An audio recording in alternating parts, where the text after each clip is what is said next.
നമസ്കാരം. മലയാളി വാർത്തയിലേക്ക് സ്വാഗതം. അതിദാരുണമായിട്ടുള്ള ഒരു സംഭവമാണ് റിപ്പോർട്ട് ചെയ്യപ്പെടുന്നത്. വട്ടപ്പാറയിൽ ഭാര്യയെ കൊലപ്പെടുത്തിയ ശേഷം ഭർത്താവ് തൂങ്ങിമരിച്ച സംഭവത്തിൽ ചർച്ചയാകുന്നത് ദമ്പതികൾക്കിടയിലെ സ്നേഹമാണ്. ജയകുമാരിയെ കൊലപ്പെടുത്തിയ ശേഷം ബാലചന്ദ്രൻ തൂങ്ങിമരിക്കുകയായിരുന്നു. ഭാര്യയുടെ രോഗം മൂർച്ഛിച്ചതിൽ മനം നൊന്തായിരിക്കാം ഇവരെ കൊലപ്പെടുത്തിയ ശേഷം ബാലചന്ദ്രൻ ജീവൻ ഒടുക്കിയതെന്നാണ് പോലീസിന്റെ നിഗമനം. പ്രമേഹ രോഗം മൂർച്ഛിച്ച് ജയകുമാരി ഏറെ നാളായി കിടപ്പിലായിരുന്നു.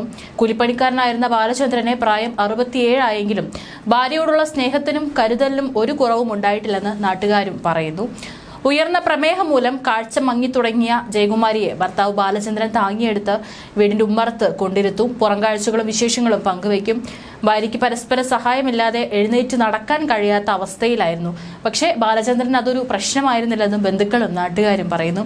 മസ്തിഷ്കത്തിന്റെ തകരാറിന് കാരണമാകുന്ന പാർക്കിൻസൺസ് രോഗം മൂർച്ഛിച്ചതോടെ ജയകുമാരിയുടെ അവസ്ഥ കൂടുതൽ പ്രതിസന്ധിയായി. പങ്കാളിയുടെ വേദന കണ്ട് മടുത്തിട്ടാവാം ബാലചന്ദ്രൻ ഈ കടുങ്കൈ ചെയ്തതെന്നും ഇവർ പറയുന്നു. വട്ടപ്പാറ കുറ്റിയാനി സ്വദേശി ബാലചന്ദ്രൻ, ഭാര്യ ജയകുമാരി എന്നിവരാണ് കഴിഞ്ഞ ദിവസം ഉച്ചയോടെ വീട്ടിൽ മരിച്ച നിലയിൽ കണ്ടെത്തിയത്.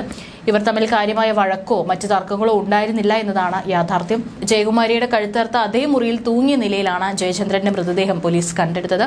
പോസ്റ്റ്മോർട്ടം നിർണായകമാണെന്ന് പോലീസ് പറയുന്നു. പോലീസ് ഉദ്യോഗസ്ഥനും ഓട്ടോ ഡ്രൈവറുമായ 2 ആൺമക്കളാണ് ഇവർക്കുള്ളത്. ഇതിൽ മൂത്തയാളുടെ ഭാര്യ എത്തിയപ്പോഴാണ് നടുക്കുന്ന സംഭവം പുറലോകം അറിയുന്നത്. ജയകുമാരി 3 വർഷമായി പാർക്കിൻസൺസ് രോഗം ബാധിച്ചതിനെ തുടർന്ന് കിടപ്പിലാണ്.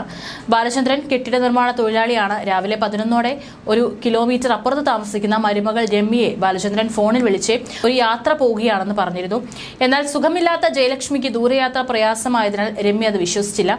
ഉടൻ ബാലചന്ദ്രന്റെ വീട്ടിലെത്തി വിളിച്ചെങ്കിലും വാതിൽ തുറന്നില്ല. തുടർന്ന് സമീപവാസികളുടെ സഹായത്തോടെ വാതിൽ തള്ളി തുറന്നു നോക്കുമ്പോൾ കിടപ്പുമുറിയിലെ കട്ടിലിൽ ജയലക്ഷ്മി കഴുത്തുമുറിഞ്ഞ് മരിച്ച നിലയിലും ബാലചന്ദ്രൻ ഫാനിന്റെ ഹുക്കിൽ തൂങ്ങി മരിച്ച നിലയിലുമായിരുന്നു. ഉടൻ വട്ടപ്പാറ പോലീസിനെ വിവരം അറിയിച്ചു. തുടർന്ന് ഇൻക്വസ്റ്റ് നടപടികൾ പൂർത്തിയാക്കി മൃതദേഹങ്ങൾ മെഡിക്കൽ കോളേജിലേക്ക് മാറ്റി. കഴിഞ്ഞ കുറച്ച് നാളുകളായി ജയലക്ഷ്മി ന്യൂറോ സംബന്ധമായ രോഗത്തെ തുടർന്ന് ചികിത്സയിലായിരുന്നു. ഇടയ്ക്കിടെ തലചുറ്റി വീണിരുന്നതിനാൽ പുറത്തേക്ക് അധികം ഇറങ്ങിയിരുന്നില്ല. ഭാര്യയുടെ രോഗാവസ്ഥ കാരണം ബാലചന്ദ്രനും ജയലക്ഷ്മിയെ ശുശ്രൂഷിച്ചാണ് കഴിഞ്ഞിരുന്നത്.